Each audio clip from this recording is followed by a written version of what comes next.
Hey DFTBA, don't forget to be awesome. It's Frankie, and let's be real, starting a business is hard.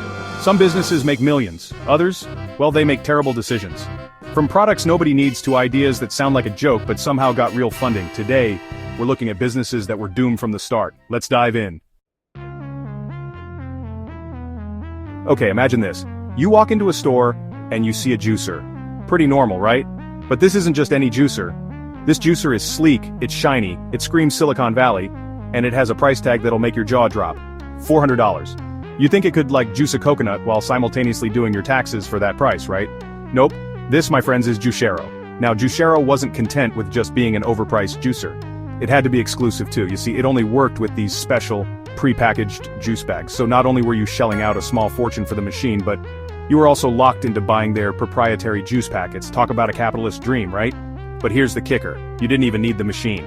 That's right, folks. People figured out that they could get the same result, the same juice, by simply squeezing the bags with their bare hands.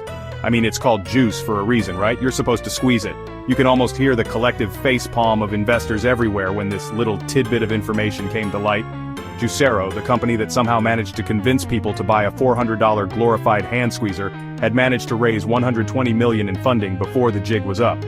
That's right, $120 million for a product that was essentially rendered useless by the very thing it was named after, juice. Naturally, Juicero went the way of the dodo pretty quickly after that. Sometimes, the simplest solutions are the best, and sometimes, you just don't need a $400 machine to do what your hands can do for free. Alright, let's talk about branding. Because sometimes even the biggest companies in the world can get it so wrong, and when it comes to branding fails, few are as spectacularly cringeworthy as Colgate's foray into the world of frozen dinners. Yes, you heard me right. Colgate, the company known for toothpaste, decided to branch out into the culinary world. And what did they choose as their signature dish? Beef lasagna.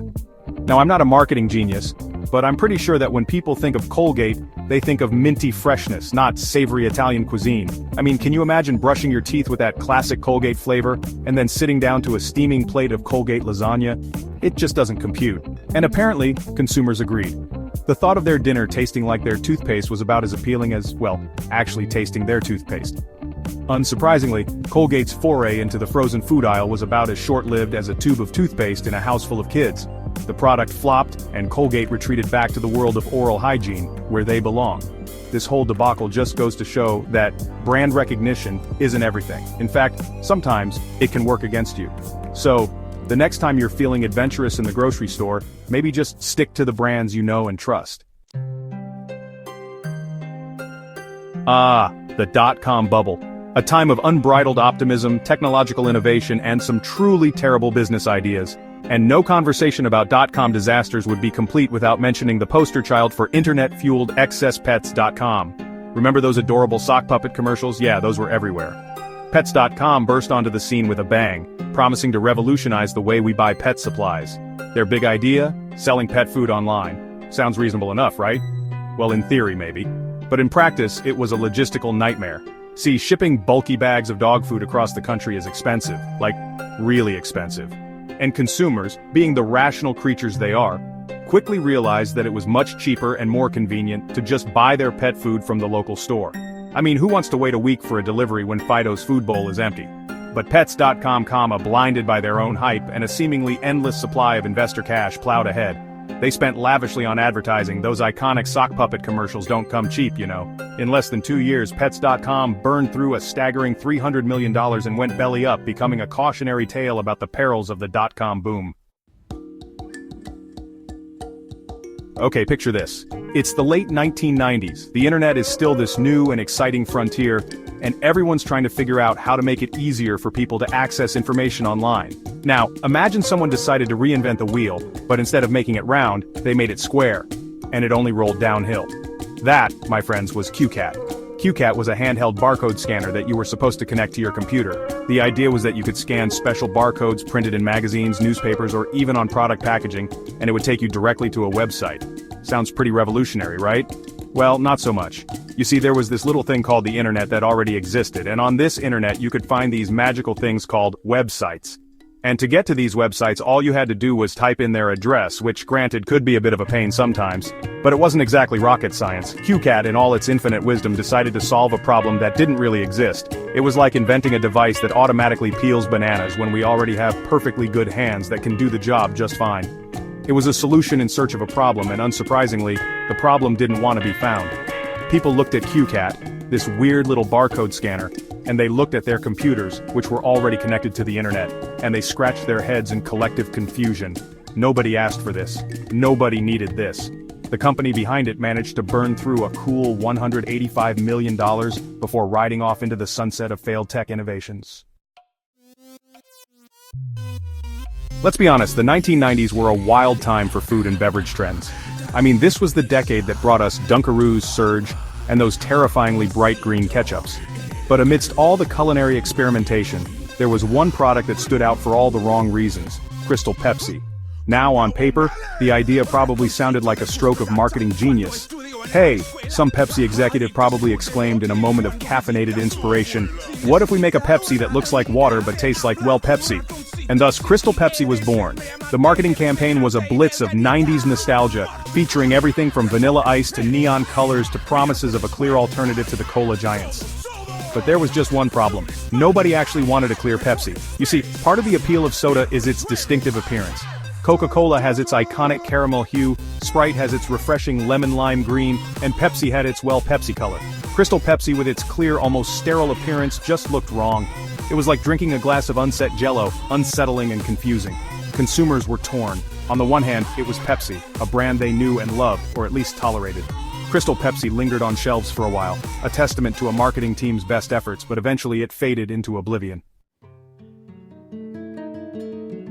Okay, let's talk about McDonald's for a second. The Golden Arches, the Big Mac, the Chicken McNuggets, it's a fast food empire built on simplicity, affordability, and a healthy dose of nostalgia. But even the most successful brands can stumble, and in the mid-1990s McDonald's stumbled hard with the Arch Deluxe. Now the Arch Deluxe wasn't some outlandish Frankensteinian creation like the McRib or the McPizza. It was supposed to be McDonald's answer to the grown-up burger market. You know, the kind of burger you'd get at a fancy sit-down restaurant with cloth napkins and words like balsamic reduction on the menu. The Arch Deluxe featured a quarter-pound beef patty, peppered bacon, lettuce, tomato, cheese, onions, and a secret mustard mayonnaise sauce, all served on a potato roll. It was positioned as a more sophisticated upscale option for discerning adults who wanted more than just a regular old Big Mac. But there was just one problem. People who went to McDonald's weren't looking for sophistication or upscale dining experiences. They were looking for cheap, familiar comfort food. They wanted Big Macs, Quarter Pounders, and Chicken McNuggets, the classics that had kept them coming back for years. McDonald's poured an estimated $300 million into marketing the Arch Deluxe, hoping to convince consumers that they too could enjoy a grown-up burger. But the campaign fell flat, and the Arch Deluxe became one of the biggest fast food flops in history. Remember the Segway? You know, that two-wheeled self-balancing electric scooter that was supposed to revolutionize personal transportation? Yeah, the one that looked like a cross between a scooter and a high-tech chariot? It was the brainchild of Dean Kamen, a prolific inventor who'd already made a name for himself with inventions like the portable insulin pump and the iBot, a stair-climbing wheelchair. When the Segway was first unveiled in 2001, it was met with a level of hype and anticipation usually reserved for things like the iPhone or the first Harry Potter book. It was going to change the world, we were told. It was going to revolutionize the way we commute, shop, and explore our cities. The Segway was a technological marvel, there's no denying that. It used gyroscopes and tilt sensors to maintain balance, allowing riders to effortlessly glide along sidewalks and through parks with minimal effort. It was cool, it was futuristic, and it was unfortunately also a commercial flop. See, the Segway suffered from a few fatal flaws. First, it was expensive, with a price tag that could easily top $5,000. That's a lot of money for something that essentially just replaces walking. Second, it was bulky and awkward to maneuver, especially in crowded areas. Imagine trying to navigate a busy sidewalk or a crowded subway platform on a Segway. It wasn't exactly the epitome of grace and agility. And finally, there was the cool factor, or rather the lack thereof. Riding a Segway just wasn't cool. In fact, it was kind of dorky. Despite its initial hype and promise, the Segway never really caught on with the general public. In 2020, Segway announced that it would be ceasing production of its iconic two-wheeled scooter, marking the end of an era for a product that once promised to change the world but ultimately ended up as a footnote in the annals of technological history. So what have we learned from these epic business fails? Well, for starters, a catchy name and a big marketing budget can only get you so far. If your product doesn't solve a real problem, or worse, creates new problems, consumers will see right through it. But hey, at least these businesses tried. So what's the worst business idea you've ever heard of? Drop it in the comments, and subscribe for more wild business fails.